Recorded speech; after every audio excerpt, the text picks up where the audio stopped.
We are just a few days away from the return of Young Justice Outsiders. What's up, YouTubers of the world? MegaGeekMixer here to give you guys a quick recap video on the first half of Young Justice. There was a lot there, but I'm just going to discuss the major plot points that happened in the first half as we make our way into the second half. And be on the lookout, guys, for when I make another video that'll talk about some of the Easter eggs from this half and what I could expect going into the second half. But let's get right into it, starting off with the Justice League. So, as Justice League at the start of the season are split out very far. They're very thinned out. You got many of them out there in the galaxy trying to protect it, while there are still some on Earth. The only problem with those that are on Earth, now every one of the Justice League is dealing with metahuman trafficking, kids being kidnapped all around the world, and they're not able to really stop some of them. Why? Well, because of the United Nations, Secretary General, yeah, Secretary General, trying to remember that. But their Secretary General is Lex Luthor, and you know straight off the bat that's just bad for the Justice League, because they've been put on a tight leash so much they can't even do humanitarian missions like damage control missions. And then it's gotten so bad that Batman decided that he's resigning from the Justice League. Him and a few other members of the Justice League, like Green Arrow and them, they're like, I'd rather be a vigilante and save lives than worry about the public image, because that's the thing with the Justice League. They're in the public image right now. But with that all said, though, we also had a new member of the Justice League introduced to us, who is also the leader of the Justice League. That's Aquaman. And no, not the Aquaman you guys are thinking. No, it's actually Aqualad Calderon, who has now become Aquaman. Most likely because he's taken over his predecessor's role, so Arthur can focus more on his Atlantean roles as the king of Atlantis. And if that's not crazy enough, though, the Young Justice team, Miss Martian, is now the leader and embraced her white Martian side a little more, along with being engaged to Superboy. And yes, the team had a few new rosters there, with a few of the ones that stayed back in season 2, but unfortunately, some of them left with Batman. That being Tim Drake, aka Robin, Spoiler, and Arrowhead. They all decided to go out and be vigilantes. and if that's not crazy enough, though, another member of the Justice League had quit too, Black Lightning, although he quit it for his own reasons, because of some guilt he felt for killing a kid that was kidnapped due to metahuman trafficking. And that is sad, but I guess you can't blame the guy.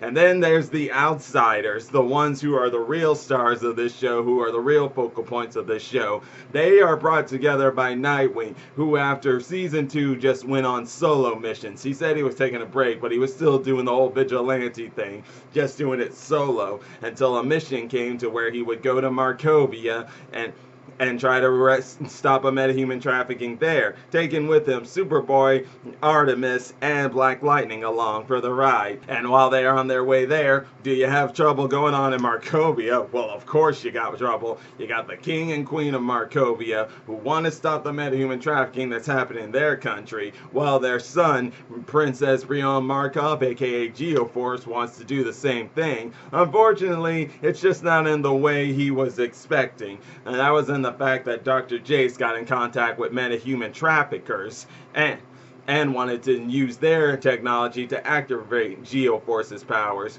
which she did, but she didn't count on the fact that the queen's brother, Brian Bedlam, being a part of the Markovian, being part of the metahuman trafficking, because it turns out he was a metahuman as well. And at first it was a secret, and he was trying to expose Brion Markov, Geoforce, as the culprit who is behind the metahuman trafficking. But no. Unfortunately, Nightwing and his team showing up did put that to a halt. But unfortunately, it also caused Geoforce to be exiled from his home, which is sad, especially since he lost his parents, the king and queen of Markovia, who were assassinated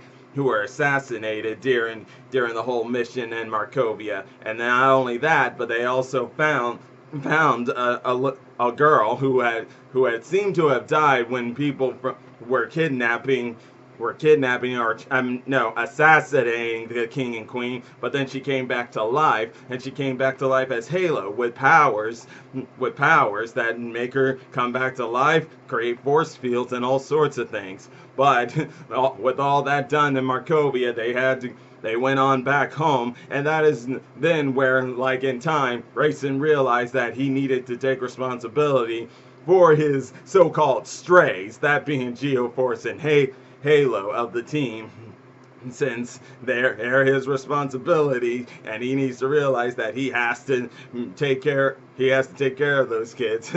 Basically, it was because Nightwing, he shouldn't avoid and trying to be working with teams because of Wally. But hey, luckily someone was able to snap him out of it and realize what he needed to do. And if that's not crazy enough, though, they also had another member of the team of the Outsiders join them. That being Forager, who's from New Genesis, where he's part of a bug tribe of hives, and his leader, I guess his name is Hive.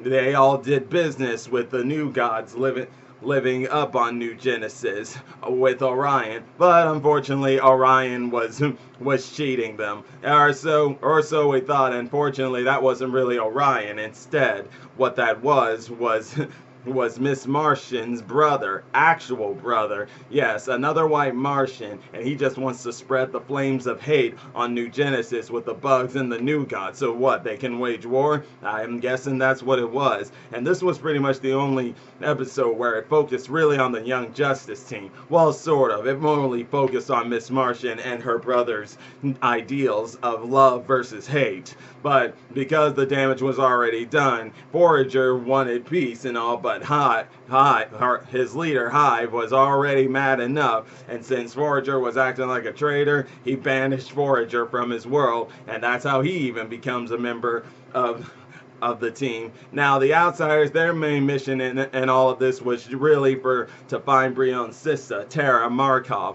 which they figured she was with the League of Shadows, and she was, just not in the way they think, because they first visit Ra's al Ghul, who ends up telling them he is no longer part of the light or is head of the shadows, and if that's not crazy enough, yes, he has some secrets of his own that those guys, the Outsiders, didn't know about. But those can be saved for another day.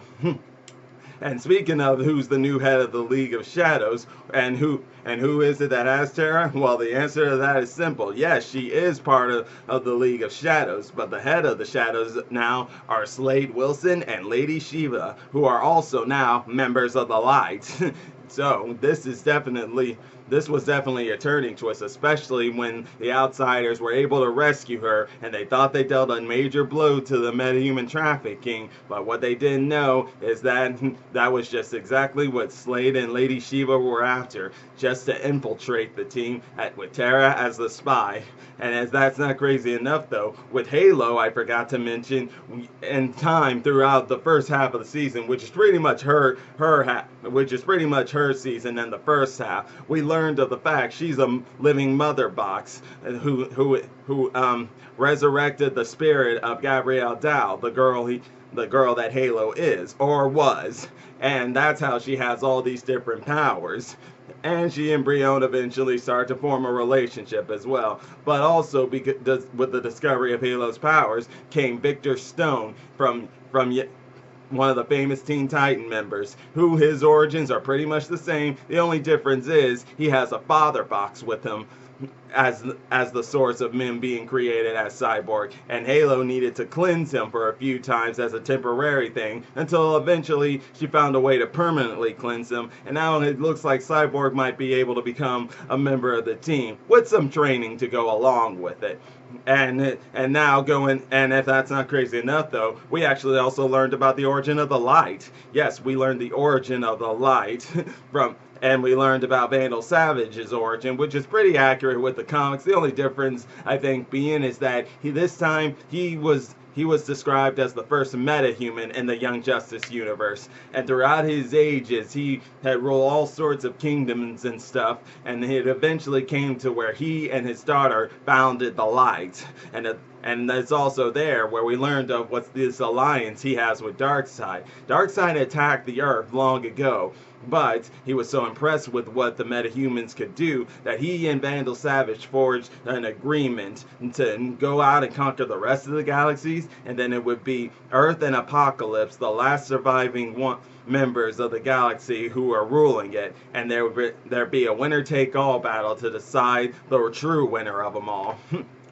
And that's actually what leads into the fact of how the Light and Apocalypse are in a partnership right now, because not only that, but there's also a new member of the Light who is also part of Apocalypse. That being Granny Goodness, who in the public eye she's just known as Granny Good, and what she does here is she has a device that actually has which its real purpose is to actually find metahumans and enslave them and send them to Apocalypse. Those are known as goody goggles. Those goody goggles are a fun, addictive virtual reality game, and eventually, though, it's exposed of what its real purpose is thanks to Beast Boy, who we learned of through the first half of the season, went off to do a little career in acting, but with the whole incident with the goody goggles and finding out what they are, it was like giving him a signal as to time to come back and rejoin the team.